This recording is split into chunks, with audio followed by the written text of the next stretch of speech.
इकडे अक्षरा इंटर्नशिप करत होती. कॉलवर सुंदर आणि तिचे बोलणे होत असे. अक्षराला अजून जॉब मिळाला नव्हता. एक दिवस रात्री तिच्या बाबांना मायलड हार्ट अटॅक आला. अक्षरा त्यांची एकुलती एक मुलगी होती. तिनेच धावपळ करून बाबांना हॉस्पिटलमध्ये नेले. 2 दिवसांनी तिचे बाबा घरी आले. मग तेव्हा म्हणाले की अक्षरा बाळा, माझे काही आता खरे नाही. तब्येत किती साथ देईल नाही माहीत. मी असेपर्यंत तुझे लग्न व्हायला हवे. सुंदरला अजून 2 वर्ष बाकी आहेत. त्यानंतर तो लगेचच भारतात येईल की नाही यापुढे काहीच आपल्याला माहीत नाही. तेव्हा तू त्याची वाट बघू नकोस. लग्न कर. पण बाबा, सुंदरने शब्द दिला आहे, तो येईल नक्की. अक्षरा, पण मी तोपर्यंत जिवंत असायला हवा ना. बाबा खूप इमोशनल झाले होते. मग अक्षराचा नाईलाज झाला. एका नातेवाईकाने अक्षरासाठी एक स्थळ आणले. मुलगा चांगला होता. त्याचा स्वतःचा बिझनेस होता. अनिरुद्ध नाव होते. त्याला आई वडील आणि लग्न झालेली बहीण होते. अक्षरा त्यांना आवडली होती. सुंदरशी अक्षरा तिच्या बाबांच्या तब्येतीबद्दल आणि तिचे लग्न ठरल्याचे बोलली. सुंदरला हे सगळं अनपेक्षित होते. पण तिचे बाबा थांबायला तयार नाहीत. म्हणून मग सुंदर म्हणाला, अक्षू, तुला जे योग्य वाटेल ते तू कर. हे सांगताना सुंदरच्या हृदयाचे अगणित तुकडे झाले होते, जे पुन्हा कधीच जोडता येणार नव्हते. अक्षराचे लग्न झाले. अनिरुद्धने तिला जॉब किंवा स्वतःची प्रॅक्टिस करू दिली नाही. माझा मोठा बिझनेस आहे, तू काही करायची गरज नाही, असे तो बोलत होता. अक्षरा म्हणाली, माझी डिग्री आहे तर ती वाया जाईल. मला करायचे आहे काम. तेव्हा अनिरुद्ध रागात म्हणाला, मी जे सांगेन तेच तुला करावे लागणार आहे. याउलट मला उत्तर करायचे नाही. मला न सांगता कुठलीच गोष्ट करायची नाही. अक्षराला समजले की असल्या हेकेखोर आणि तापट माणसाची तिची गाठ पडली आहे. आता येथून काही सुटका नाही. अनिरुद्ध खूप रागीट स्वभावाचा होता. तो म्हणेल तसंच घरात सगळं होत असे. आई वडिलांचे पण त्यांच्यासमोर काही चालत नव्हते. अक्षराची सुद्धा तो खूप रूढ वागत असे. प्रेम, त्यातला हळूवारपणा, ओढ, नाजूकपणा अनिरुद्धच्या गावीही नव्हते. फक्त तिला ओरबाडायचे आणि स्वतःला हवे तसे शारीरिक सुख तिच्याकडून घ्यायचे, इतकेच त्याला माहीत होते. तिच्या लग्नानंतर 6 महिन्यातच तिच्या बाबांचे निधन झाले. आई एकटी, त्यामुळे आपले दुःख कशाला आईला सांगून अजून तिच्या काळजीत भर घालायची, असा विचार करून ती गप्प राहिली आणि अनिरुद्धचा उद्धटपणा सहन करत राहिली. तो फक्त आणि फक्त डॉमिनेट करत राहायचा तिला. सुंदरची खूप आठवण तिला यायची. सुंदरचे हळवे प्रेम, तिच्याबद्दल त्याला वाटणारी काळजी, सगळं तिला आठवत राहायचे. मग नकळतपणे अनिरुद्ध आणि सुंदरमध्ये तुलना करायची. सुंदर खूप समंजस आणि प्रेमळ होता. त्याच्या अगदीच उलट अनिरुद्ध होता. तिच्या लग्नाला 2 वर्ष झाली होती. आता अनिरुद्धला त्याचं मूल हवे होते. पण अक्षराची मनस्थिती मूल जन्माला घालण्यास अनुकूल नव्हती. तिला आपलेपणा, जिव्हाळा हवा होता. मनापासून समजून घेणारा जोडीदार हवा होता. पण यातले काहीच तिच्या नशिबी आले नाही. त्यामुळे ती सतत उदास, निराश राहू लागली.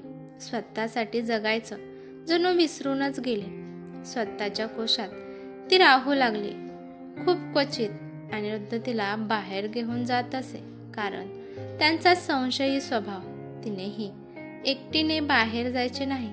त्याला कशाचाही संशय आला तरी तो तिला मारहाण करत असे. अक्षरा खूप एकटी पडली होती. राहून राहून तिला सुंदरची आठवण यायची. पण सुंदरच्या आठवणीत अश्रू ढाळण्याशिवाय ती काहीच करू शकत नव्हती. हळूहळू ती डिप्रेशनमध्ये जाऊ लागली. एकटीच विचार करत बसायची.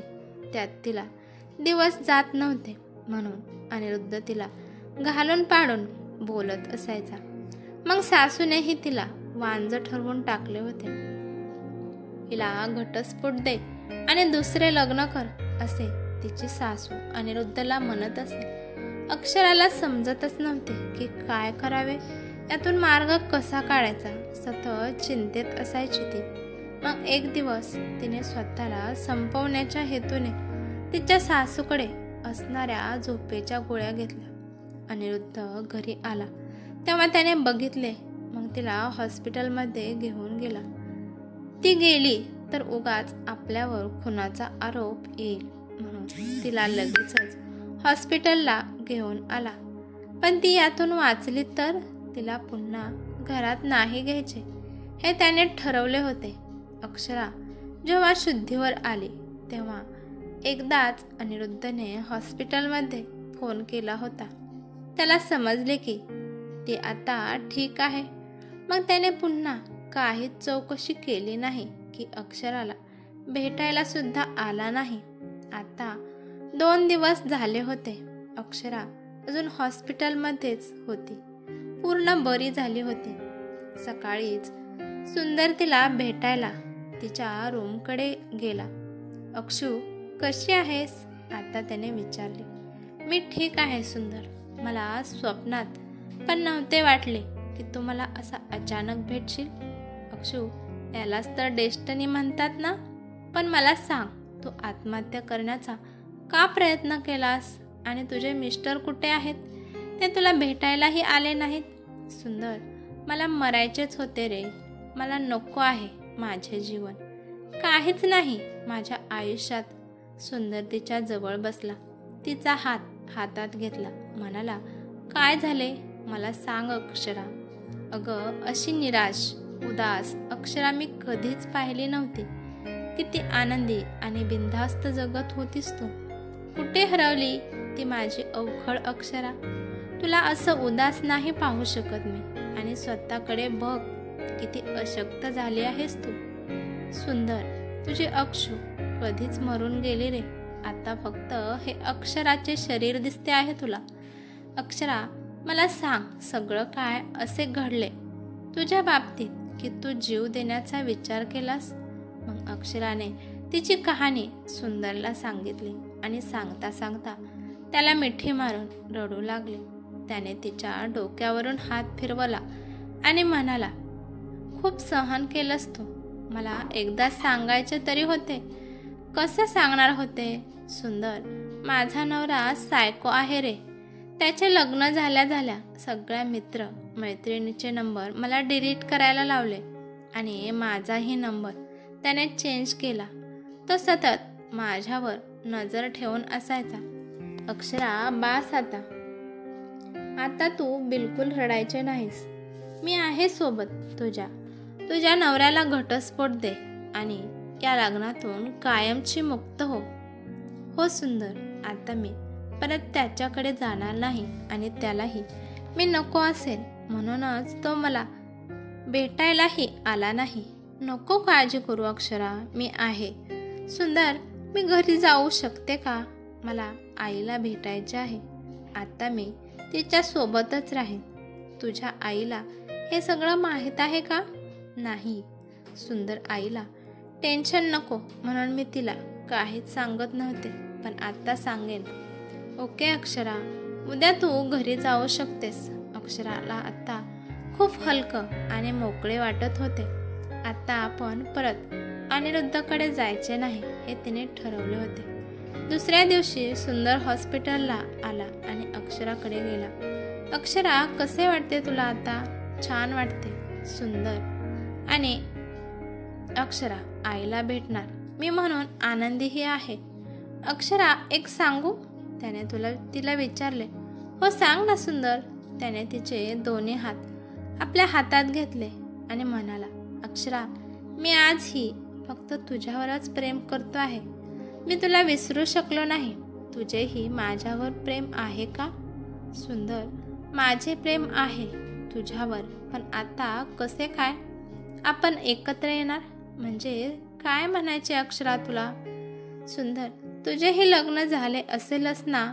मग? हे ऐकून सुंदर मोठ्याने हसू लागला. का हसतो आहे सुंदर? वेडाबाई, माझे अजून लग्नच नाही झाले आहे. काय, तू लग्न नाही केलं सुंदर? का तिच्या डोळ्यात बघत तो म्हणाला, हो, नाही केले मी लग्न अक्षरा, कारण माझी एकच अक्षरा होती जिच्यावर मी जीवापाड प्रेम केलं होतं.